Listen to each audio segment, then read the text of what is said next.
मित्रांनो, आजच्या गोष्टीचं नाव आहे स्पर्श काय काय सुचवतो. निर्जीव स्पर्श काय सांगतात व सजीवांना स्पर्शानं काय समजतं. विक्रमाच्या दरबारात एक वेगळ्याच प्रकारची स्पर्धा आयोजित करण्यात आली होती.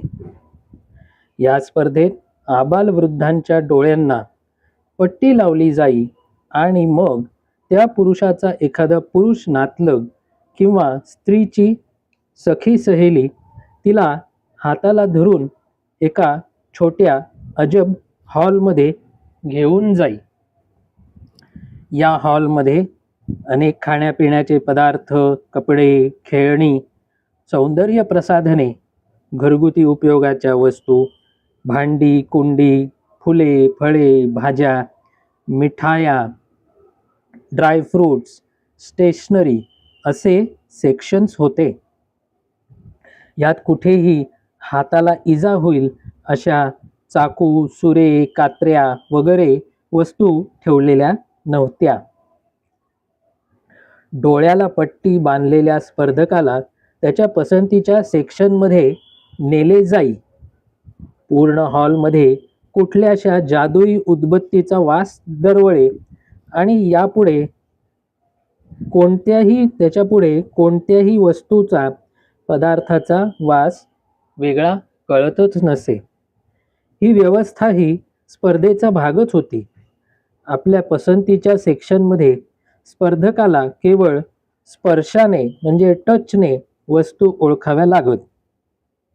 तो किंवा ती ज्या वस्तू ओळखे त्याला किंवा तिला त्या वस्तू फ्री मिळत. जो स्पर्धक सर्वात जास्त वस्तू ओळखेल त्याला भरघोस पारितोषिक सुद्धा होते. अतिशय मस्त स्पर्धा झाली आणि सर्वांनी त्याचा आनंद लुटला. राजा विक्रमही जंगलाची वाट मधूनच डोळे मिटून केवळ पायाच्या स्पर्शाने ओळखायचा प्रयत्न करे आणि पुन्हा डोळे उघडून कन्फर्म करे. या नादात वेताळ स्वार झालेल्या देहाचा स्पर्श त्याला झाला आणि तो भानावर आला. काय राजा, आज अजून एक स्पर्धा, अजून एक इव्हेंट करून आलेला आहेस. पण आजची स्पर्धा जरा नवीनच वाटली. केवळ स्पर्शाच्या साहाय्याने, टच असं ज्याला म्हणतात, त्याच्याद्वारेच फक्त वस्तू ओळखायची. तुम्हाला त्या वस्तूची ओळख किती खोलवर आहे हे ओळखायचा हा प्रयत्न वाटतो. पण काय रे, आपला स्पर्श म्हणजे नक्की काय? स्पर्श ज्ञानाने नक्की कशा कशाचं ज्ञान होतं? वेताळा, आजकाल फार वेगळ्या प्रकारचे, वेगळ्या लेवलचे प्रश्न विचारतोयस. आपल्याला सर्वसाधारणपणे वाटतं की स्पर्श म्हणजे आपली स्किन, त्याला ज्या वस्तूंची जाणीव होईल त्याचे ज्ञान आपल्याला होईल. यातही टच स्क्रीनमुळे आता बरेचसे टच हाताशीच येऊन थांबलेले आहेत. पण आपल्या शरीराला पूर्णपणेच त्वचेचे आवरण आहे. त्यामुळे शरीराच्या कुठल्याही भागाला कितीही लहान मोठ्या वस्तूची थेट स्पर्शाने जाणीव झाली तरीही ते स्पर्शज्ञानच होय. स्पर्शाशी मुख्यतः आपल्या संपर्कात येणाऱ्या स्थायू म्हणजे सॉलिड्स आणि द्रवांना म्हणजे लिक्विड्सना रिलेट करतो. म्हणजे सॉलिड कसा घट्ट टणक हार्ड आहे की मऊ सॉफ्ट आहे, जड हेवी आहे की हलका लाईट आहे, गुळगुळीत स्मूथ आहे की खरखरीत रफ आहे, का कडक ब्रिसल आहे की दाबला ताणला जाणारा म्हणजे टेन्साईल डक्टाईल आहे, असं साधारण स्वरूप आपल्याला स्पर्शाने कळतं. स्पर्शाने किती वस्तू आहेत ती संख्याही कळते. लहान वस्तूची लांबी, रुंदी, उंची सुद्धा कळते. आपल्या संपर्कात आलेल्या लिक्विडच्या बाबतीत ते घट्ट आहे की पातळ आहे, गरम आहे की थंड आहे, जडसर आहे, जाडसर आहे की हलकं आहे, या गोष्टी स्पर्शाने कळतात.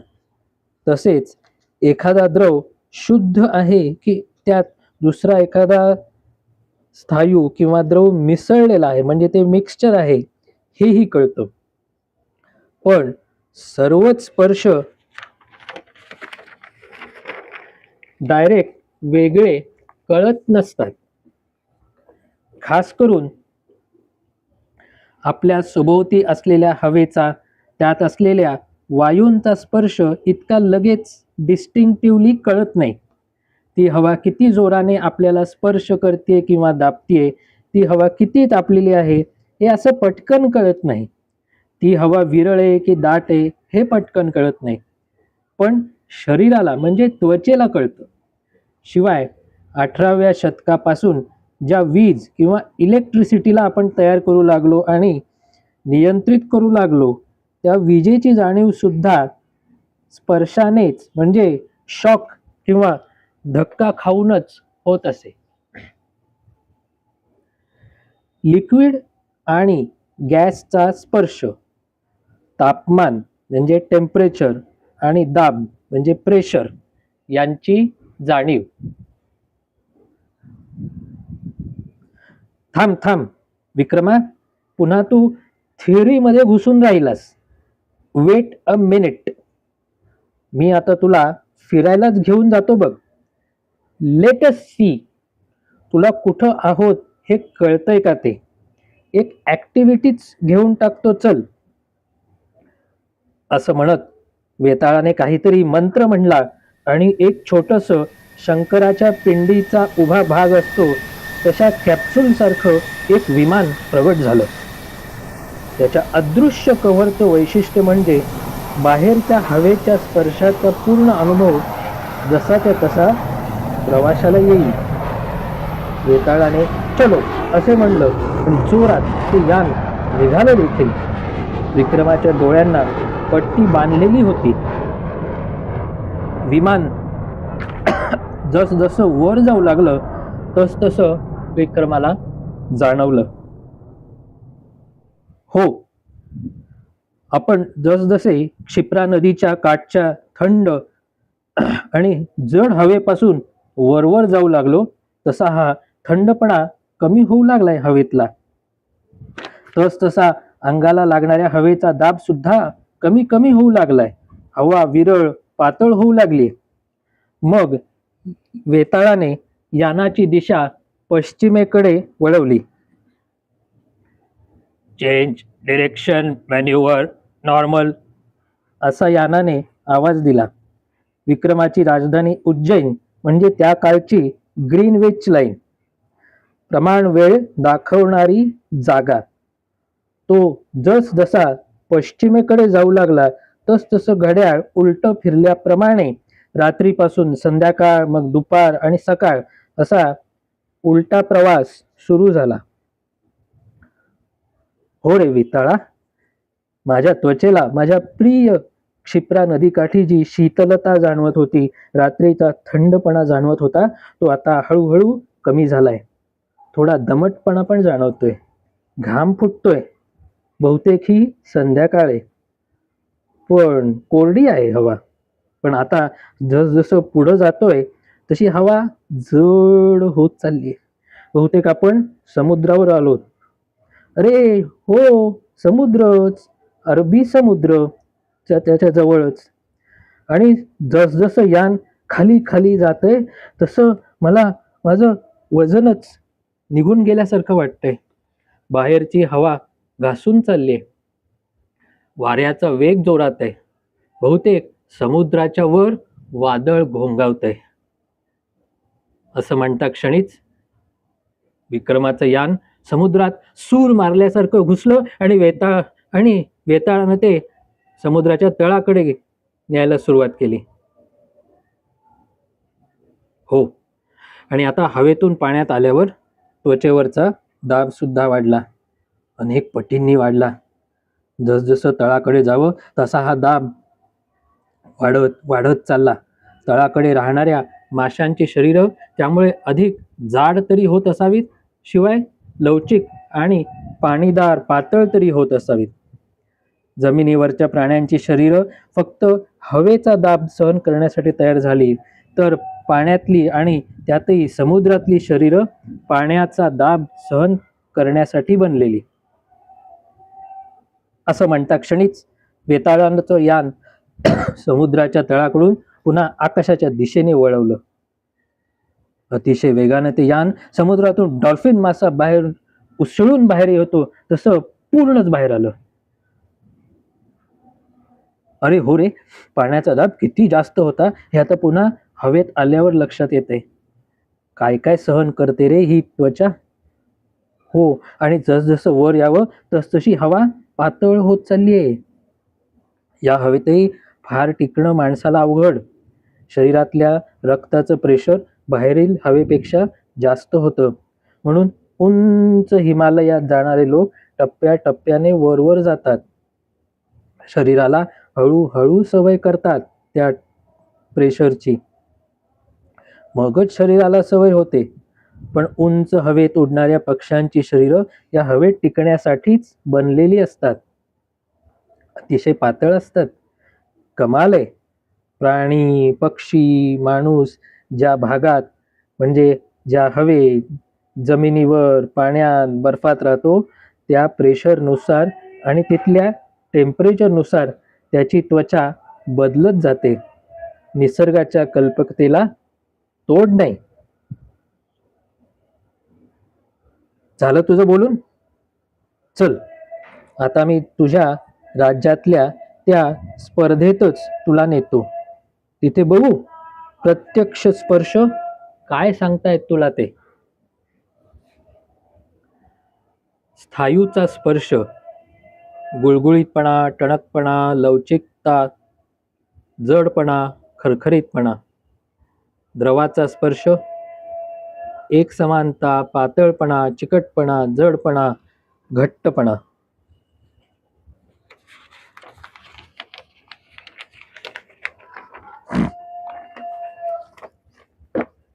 असं म्हणल्यावर वेताळाने आपले यान पुन्हा उज्जैन नगरीकडे वळवलं आणि काही क्षणांमध्येच यानातून उतरून पण अदृश्यपणे स्पर्श करा आणि वस्तू ओळखा या स्पर्धेत ते दोघे अदृश्यपणे गेले. अर्थातच कोणालाही नकळत विक्रमाच्या डोळ्याला पट्टी कायम होतीच. हा, आता सांगा महाराजे. फर्निचर, भाज्या, फळं, किचनचं सामान, खेळणी, खायच्या वस्तू, गृहोपयोगी वस्तू यातील कुठल्या सेक्शन मध्ये जायचं? भाजी मार्केट, भाज्या.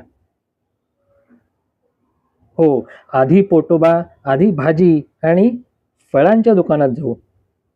असं म्हणताच वेताळ विक्रमाला घेऊन फुलांच्या भाज्यांच्या सेक्शन मध्ये घेऊन गेला. हो, ही छोटी कडक टोकदार, डोक्याकडे टणक आणि दुसरीकडे निमुळती म्हणजे भेंडी आहे. शेकडोंनी हाताला लागतायत. हा छोटा छोटा स्पर्श, तशी पातळ आणि थोडी पुचपुचीत साल हा टमॅटो असावा. अरे हा काय रखरखीत कोरडा स्पर्श, पण वजन थोडंसं जास्त, घट्टपणाही जास्त. हा बटाटा. आता हे टमॅटो सारखे स्पर्श, पण त्याला लगेच काटे एका बाजूला आणि मोठे देठ. किंचित कोरडी. हा, ही किंचित काटेरी. ही भाजीची वांगी. पुढे पूर्ण पंजामध्ये मावणारे, हाताला अतिशय पातळ लागणारे सॉफ्ट स्पर्श आणि त्याला पुढे कडक छोटे देठ म्हणजे हे भरिताचं वांग. आता इथे पुढे या हाताला कोरड्या पातळ साली लागतायत. एक तलम साल काढली की पुढची निघतीये. हलका पण घट्ट स्पर्श, बोट घासलं की साली निघणारा हा कांद्याचा स्पर्श. पुढे या अंगठ्यापासून बोटापर्यंत लांबीच्या आणि बोटे पूर्णपणे गुंडाळली जाऊ शकतील इतक्या जाड, सिलेंडर सारख्या आकाराच्या जाड जाड घट्ट स्पर्शाच्या म्हणजे या काकड्या असाव्यात. इथे काकडी सारखाच आहे, पण लांबी डबल ट्रिपल आहे, जाडीही जास्त आहे. साल पण जड वाटतंय, वर एक देठ. ही जाड आणि जड वस्तू म्हणजे दुधी भोपळी. असं करत करत विक्रमाने बऱ्याचशा भाज्या अगदी परफेक्ट ओळखल्या. आता वेळ होती फळं ओळखायची वेळ. फळं. हा, ह्या अंगठ्याच्या डबल ट्रिपल लांबीच्या वाकलेल्या ऑलमोस्ट अर्ध वर्तुळाकार वाटणाऱ्या एकाला एक लागून असणाऱ्या एकत्र वस्तू म्हणजे हा केळाचा घडच असावा. हे काय, सर्वांना जॉईन करणारे देठ पण लागते इथे. आता पूर्ण पंजामध्ये मावणाऱ्या काही लहान काही मोठ्या वस्तू, तशा साली सॉफ्ट आणि गुळगुळीत, दाबायला सोपं नाही फारसं. मध्ये डोक्याकडे खड्डा आणि टणक देठ, हे सफरचंद. मग हे पुढे सफरचंदाच्या किंवा त्याच्यापेक्षा थोडासा मोठा आकार, पण स्पर्श मात्र खरखरीत, पण आकार तसा परफेक्ट गोल असावा असा. एका बाजूला फोड आल्यासारखा देठ वर आलेलं, दाबायला तसं अवघड. हा, हे मोसंब. आता हे थोडं आकाराने सफरचंदासारखं लहान, पण साल तशी थोडीशी सुकलेली, कमी गुळगुळीत, सहज दाबलं जाणारं फळ म्हणजे हे संत्रा असणार. असं करत करत विक्रमाने फळं सुद्धा ओळखली. स्टार्टर्स.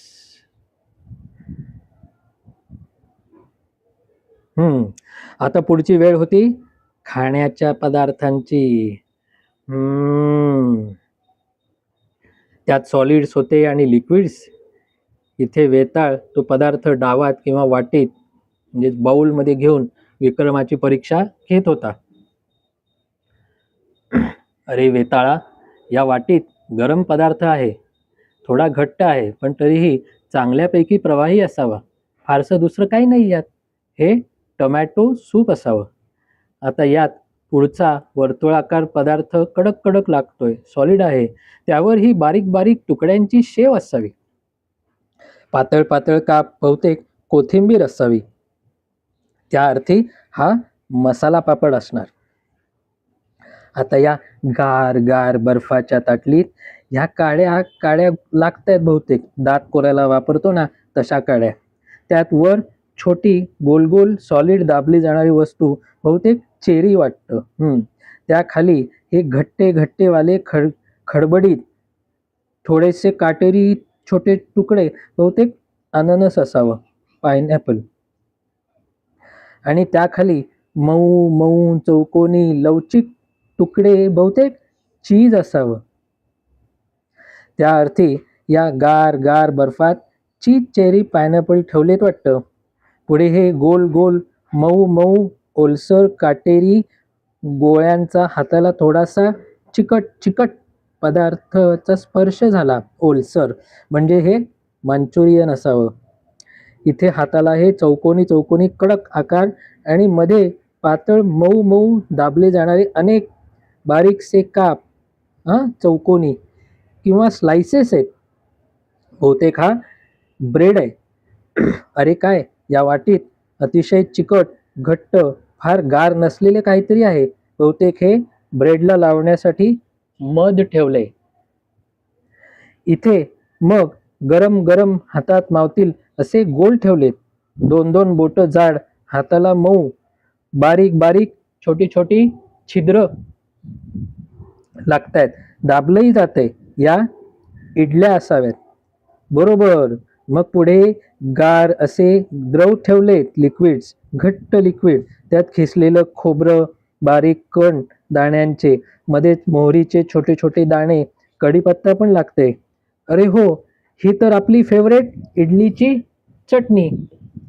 असे करत करत सारे स्टार्टर झाले. पुढे मेन कोर्स सुरू झाला. Main course.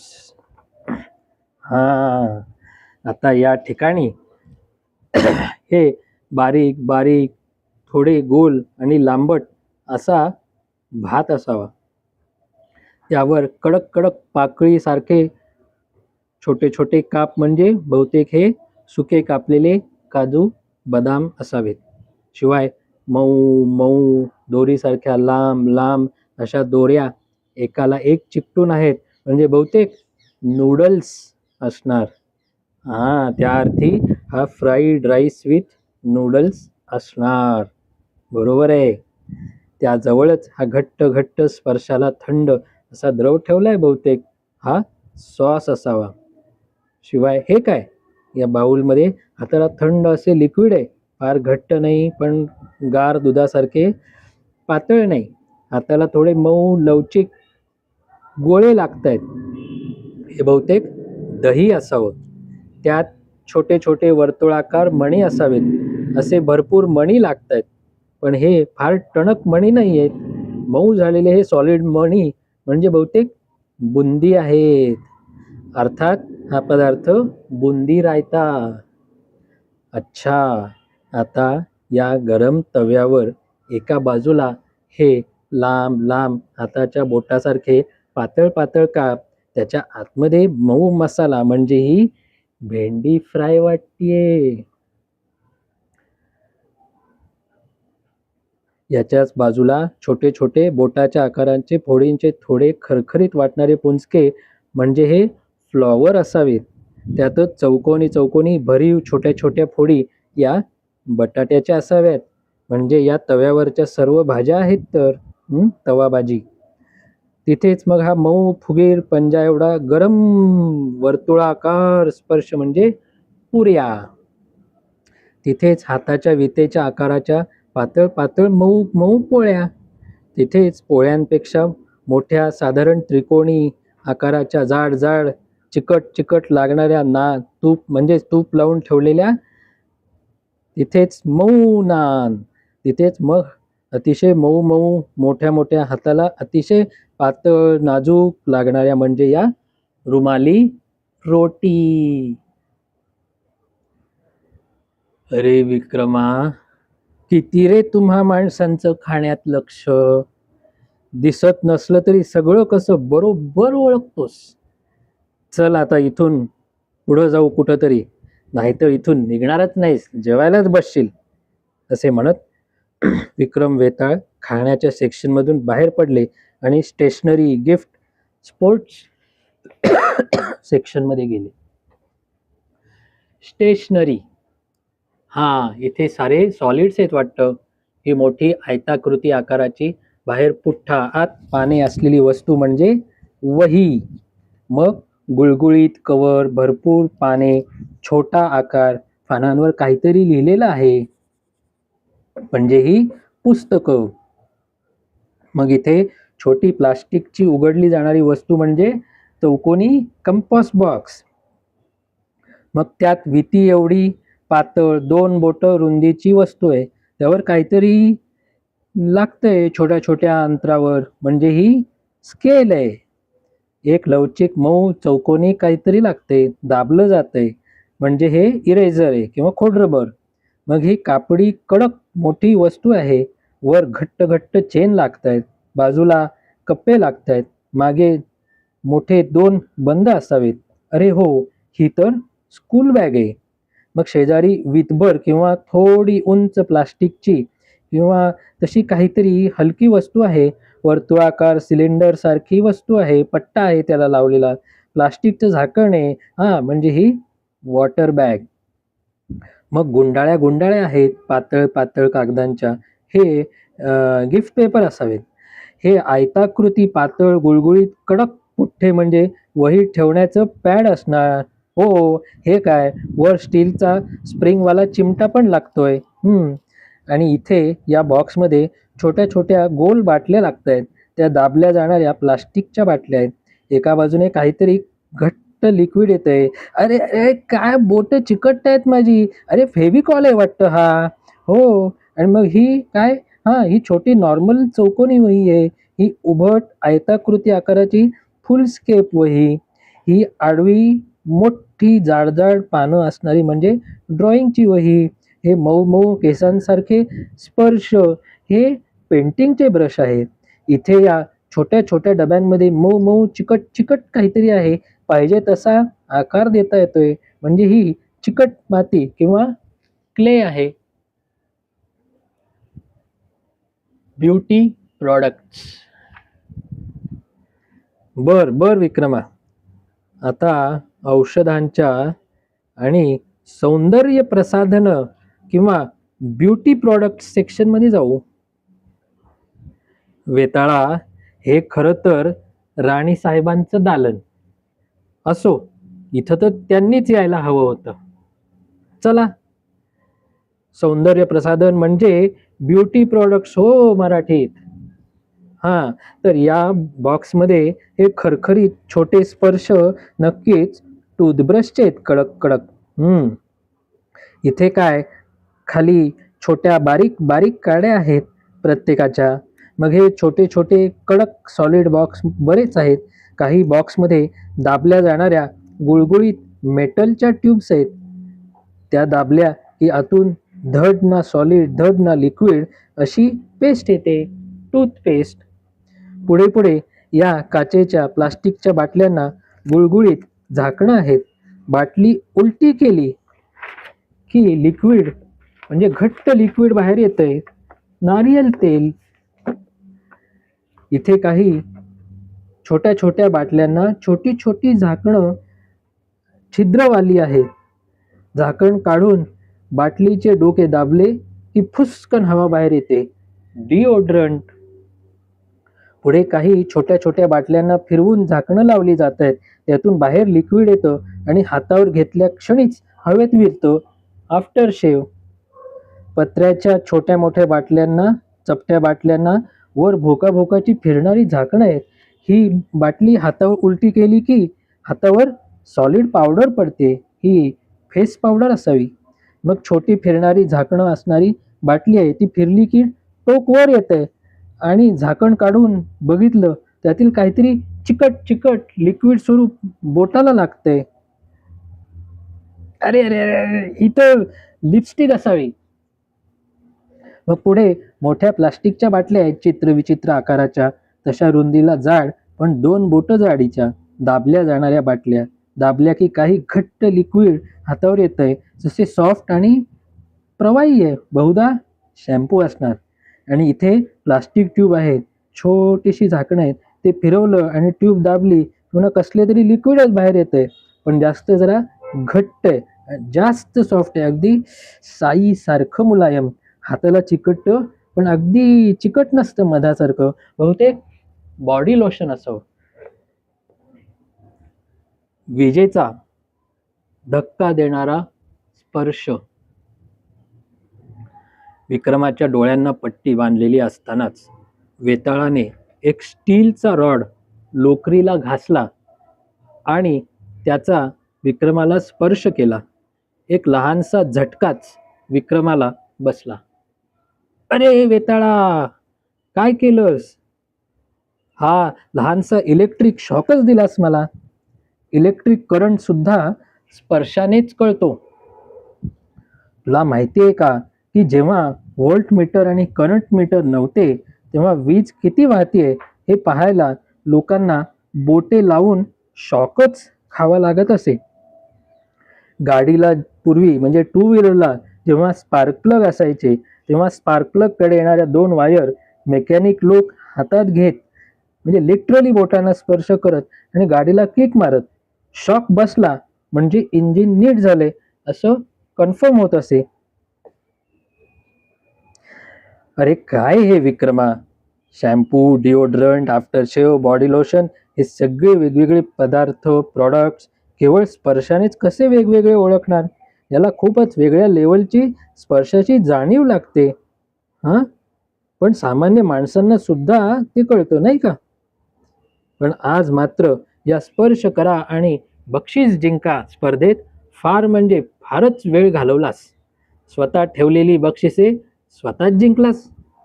शेवटी तर काय, बिचाऱ्या मेकॅनिक लोकांना कसे शॉक खावे लागत हेही सांगितलंस.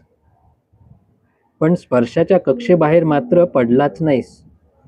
वस्तू ओळखताना डोळे, कान, त्वचा यांच्याशिवाय नाक आणि जिभेचा जरूर तिथे उपयोग करावाच लागतो. पण तुमच्या या भूतलाच्या कक्षा ओलांडून मला मात्र आमच्या वेताळ लोकात प्रवेश करायलाच हवाय. मी वेताळ आहे. मला स्पर्श करण्याची गरज नाही. मला रॉकेटची गरज नाही. मला अदृश्य होण्याची वेगळी गरज नाही. मी अदृश्य आहे. मी अगम्य आहे. कोणालाही सहसा न दिसणारा मी अप्राप्य वेताळ आहे. हा हा हा हा हा. येतो मी विक्रमा. हा हा